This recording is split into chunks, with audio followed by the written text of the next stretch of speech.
Hello and welcome to this special program. I'm Ankita Mukherjee. Two COVID-19 waves have helped make health our primary focus area. Now it's important for all of us to learn what we can do at this point, the steps we can take to prevent or be better prepared for future COVID-19 waves.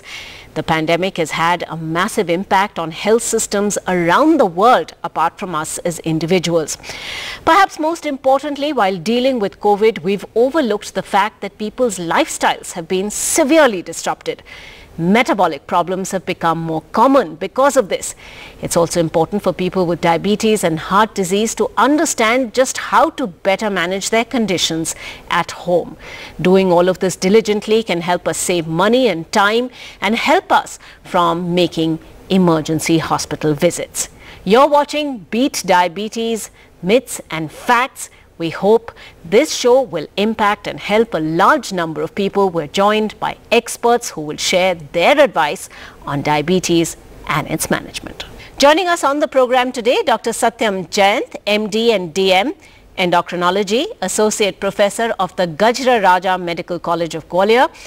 Dr. Brij Makkar, Diabetologist and Bariatric Physician, Director, Dr. Makkar's Diabetes and Obesity Center, Delhi, is with us. Dr. Subramaniam K, MD, DNB, FACC, FASC, FSCAI, Professor and Head of the Department and Chief Interventional Cardiologist of the KS Hegde Hospital in Mangaluru, is with us. Let me begin with Dr. Satyam Jayant. Blood sugar rise after COVID-19 infection. Can COVID-19 actually trigger the new onset of long-term diabetes? Yes, definitely COVID-19 infection do diabetes, especially in those subset of individuals who already have pre-diabetes or undiagnosed diabetes. The postulated mechanism by which COVID-19 can cause diabetes is as following. As after COVID-19, there is a cytokine storm that may lead to the insulin receptor post-receptor signaling defect that may lead to the inappropriate functioning of the insulin. And second thing, as there is a ACE2 receptor expression on the beta cell, so virus may directly get into the beta cell and decrease the insulin secretion from the beta cell as well. Third is by using the medication that is proved to treat in the COVID management like steroid, that may also hamper the insulin action. So these are the possible postulated mechanisms by which COVID-19 can cause diabetes. Right. These are, of course, very serious concerns. Dr. Makkar, what needs to be done really to reduce the impact of diabetes with infection? So the major issue is that people with diabetes do not, take the disease seriously. So this is an important challenge because most of the people with diabetes across globe are not well controlled and their glucose levels are high. And if somebody has uncontrolled diabetes, then the chances of getting infection go up. Not only the chances of getting infection go up, infection further worsens diabetes. And once there is, this vicious cycle is set up that increased glucose level leads to more risk for infection and more infection leads to increase in glucose and the person ends up in a bad situation. So it is very important to maintain a good control of diabetes all the time, particularly in times when you are, likely to get any infection or any stress. Then you will always do better if you have a controlled diabetes. Right. Those are all very important points. Dr. Subramaniam K, let me bring you in also at this point. What are the critical considerations for managing cardiovascular diseases during this pandemic? The outbreak of corona pandemic has been a major global health issue of this present century. This COVID virus can affect the cardiovascular system either directly or by means of an indirect way by release of various mediators, or what we call it as inflammatory mediators or cytokine storm. These viruses, they get attached to the receptors on the myocardium, we call it as ACE inhibitors, and they get into the myocardium and they start producing inflammation. Initially it produces myocarditis, Subsequently, it might progress on to develop cardiomyopathy, where the heart function starts falling, and then they go into cardiac failure, where the patient's heart pumping further reduces, and this further predisposes to the development of various arrhythmias, whether the heart rate might come down or heart rate might go up, and there is a very high risk of these patients going into a sudden cardiac arrest. There is another risk, indirect risk of these patients developing clot formation or the blood clot formation in various organs of the body. Like in the heart, it can produce an heart attack. In the brain, it can produce a stroke. In the legs or in the peripheries, it can produce thrombosis. So this thrombus can travel along the veins and it can go to the heart, it can lungs, produce pulmonary embolism. So the main part is the challenges involved in managing these patients. First of all, these patients are sick, so these patients have to be taken up for an intervention. And the outcome of these patients on requiring ventilation and all these things, it is outcome is usually not that good many a times. And sometimes the providing a healthcare worker provider protection is also equally important, because during the process of treatment, the healthcare providers also might acquire a disease. So these are all the critical challenges that we face in the management of these COVID patients. Right. But to get back to the individual patient, now Dr. Satyam Jayant, people are actually perhaps spending more time right now on their gadgets than ever before. And, you know, while many had perhaps hoped that the upside of this would be people have more flexibility, more time thanks to working from home, and perhaps they could be exercising. But, you know, we see more people on their gadgets or watching television than perhaps the time they spend in jogging parks. My question to you is, you know, how important are fitness and regular exercise for diabetes management? You know, what is your advice to patients about this? As all of us know, that diabetes is a multifactorial disease, and apart from the family history of diabetes, there are acquired features that may also promote the occurrence of diabetes. Among that is physical inactivity and high calorie or calorie dense food intake is the important risk factor for developing diabetes. As ongoing COVID-19 pandemic, most of the people doing work from their home, that also limit their physical activity, and what we will see in future, the risk of metabolic syndrome or prevalence will increase in near future because of limited physical activity of the individuals due to the ongoing pandemic. So what I will recommend, physical activity should be appropriate, at least 150 minutes. Regular jogging should be in routine per week, and patients should be or individuals should be adopt healthy lifestyle as well as balanced diet to prevent the metabolic complication in near future. Dr. Makar, you know, as we know, type 1 diabetes is congenital most of the time, but is there a chance that, you know, someone who has survived COVID-19 or weathered through COVID-19 can actually see type 1 diabetes also developing? Yeah, important question. So I think there is technically type 1 diabetes is not congenital. It affects the younger individuals, younger children and adolescents. And usually it is, you know, caused by antecedent virus infection which damages the beta cells in a way that this leads to development of autoimmunity.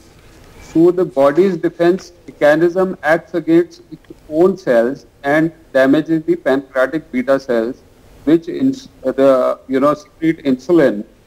And this is a hormone which is a major hormone controlling the glucose levels and also the energy metabolism. So once you don't have cells producing insulin, you get type 1 diabetes. Now, type 1 diabetes usually happens in children and young adolescents because of damage to T cells.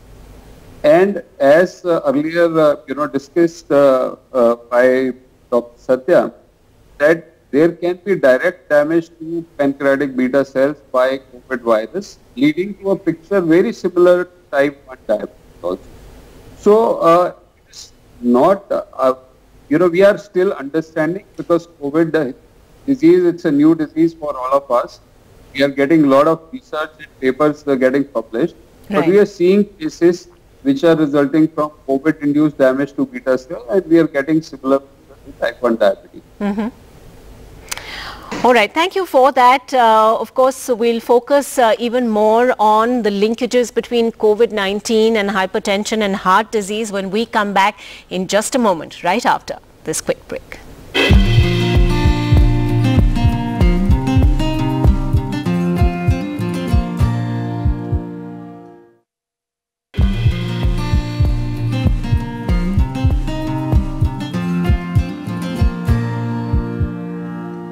Welcome back. You're watching Beat Diabetes, Myths and Facts, and we're joined by medical experts to answer all our concerns. Dr. Subramaniam K, lots of people are being diagnosed with hypertension in this lockdown era. Now, what are the reasons behind this? Is this only because of a sedentary lifestyle, because more people are staying at home right now and not really perhaps exercising as much as they should be even inside the house? And is this something that can be reversed? Yeah, this is a very interesting question, I would say. Lockdown-induced hypertension is a new entity. So there are certain factors which have been important. We should know that this can produce this hypertension, lockdown-induced hypertension. The main important factor is because of this lockdown, people are not able to move out of their house, and they're not able to visit the hospitals and get a regular checkup, visiting the doctors as well. One is the fear of them contracting the disease is also important. So their medicines are not well optimized, and hence the blood pressure variations can be there. The second important aspect is, as it was well suggested by you as well, lack of adequate exercise. Most of the time they stay at home, keep eating throughout the day. Sometimes alcohol intake also is more during these times. So they're staying at home, absolutely no exercises at all. This can also contribute to it. Another important aspect I would say is the anxiety, which is mainly caused because of the uncertainty of their professional life. They're not sure they're not going to get their salary this month or not. Or because of some other economic strain, this can also shoot up their anxiety and produce hypertension. Another aspect I would say, the isolation as such. We are all like social animals, we call it ourselves. So we need socialization. When we stay at home, isolate at home, there is always a risk of us developing these type of diseases which are due to sedentary lifestyle. Right. So definitely, if you can identify this early, you can reverse this. We can identify ourselves, like what is the important risk factor in us which is contributing to this. If it is because of diet or lack of exercise, you can definitely start doing that and can definitely try to reverse it. Right. So that's an important point that you're making, Dr. Satyam Jayant, about, early identification. And so how do we go about identifying early? Now, what tests, Dr. Jayant, should be regularly performed to actually keep check on health? Is there anything that, you would list as vital, and how often should these tests be conducted? Regarding the vital, more than 100 years in clinical practice, we use the BP, pulse rate, heart rate and saturation considered as 4 vitals. Right. But in the hospital patient, high blood glucose excursion either above the normal range or below the normal range increase the morbidity and mortality of the patient. So blood glucose reading should be regularly monitored, and timely pick up the dysglycemia should be there, so we can manage the patient accordingly to prevent the morbidity and mortality as well as hospital stay. For the normal healthy individual who has crossed the age of 40 years, as we all Asian Indian are at risk for the developing diabetes because of poor central obesity. So at the age of 40 or above, we should annually screen for the blood glucose, fasting, postprandial, or if there is any impaired glucose tolerance on testing, then we should go for the 75 gram NRDS oral glucose tolerance test to diagnose diabetes at par. So it is necessary in all individuals who has crossed the age of 40, especially in our country population. All right. So you're talking about blood glucose tests then, as well as a sort of vital, fifth vital sign that needs to be monitored also. Now, Dr. B.M. Makar, as we all know, pre-diabetes is actually a warning bell in a sense for diabetes. Can a person who's been diagnosed as pre-diabetic actually prevent diabetes still, or, you know, is it going to be inevitable that he or she will have diabetes? So the answer is absolute yes. Pre-diabetes is actually, it's a window of opportunity to intervene and reverse diabetes. Not only just reverse diabetes, it's also a window of opportunity to prevent many other complications related to diabetes. So, in lay language, what is pre-diabetes? Pre-diabetes is basically that neither you are normal nor you have become diabetic. So, your blood glucose levels are above normal but less than those that are defined as diabetes. And if you are screening individuals, especially the individuals with high risk for diabetes regularly, and you find the in-between levels, you can pick up pre-diabetes. And there are a number of studies which have clearly shown that if you institute intensive lifestyle interventions, if you have regular physical activity, healthy eating pattern, healthy diet, then there is good 60% chance of, reverting to normal state from pre-diabetes, and 60% chance that you will get back to normal. Right. So it's very important, period of disease course where if you identify and intervene, you can actually do a lot good. But Dr. Subramaniam K, the prevalence of heart disease appears to be increasing in a younger population. What are some of the signs that, people should watch out for to know that there is something wrong with their heart health? When is it that they should visit a doctor immediately?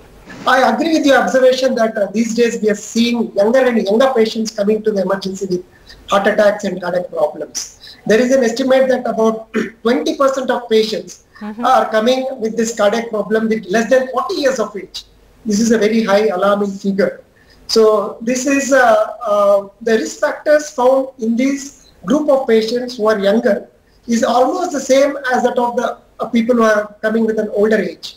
Right. Like the regular risk factors like the presence of diabetes, hypertension, smoking, alcoholism, increased cholesterol levels, we call it as dyslipidemia, premature family history of cardiac disease, as well as presence of obesity. These are some of the important risk factors which have been found even in younger patients. The other one is we are seeing increased substance abuse as well as alcohol giving rise to these cardiac problems. So we have to see individually what could be the risk factors which should be contributing to the development of cardiac disease in each of the individuals, target them accordingly, educate them, as well as avoid them from having them increased fluctuations of these blood sugars as well as blood pressure, have regular checkups, and then prevent them from occurring a major cardiac event. And for people with existing cardiac conditions, Dr. Subramaniam, are there any extra precautions that they should be taking? Yeah, I would say there are certain very important factors which we should emphasize upon these patients in order to prevent them from getting a cardiac disease. I would like to first stress upon a good nutritional food.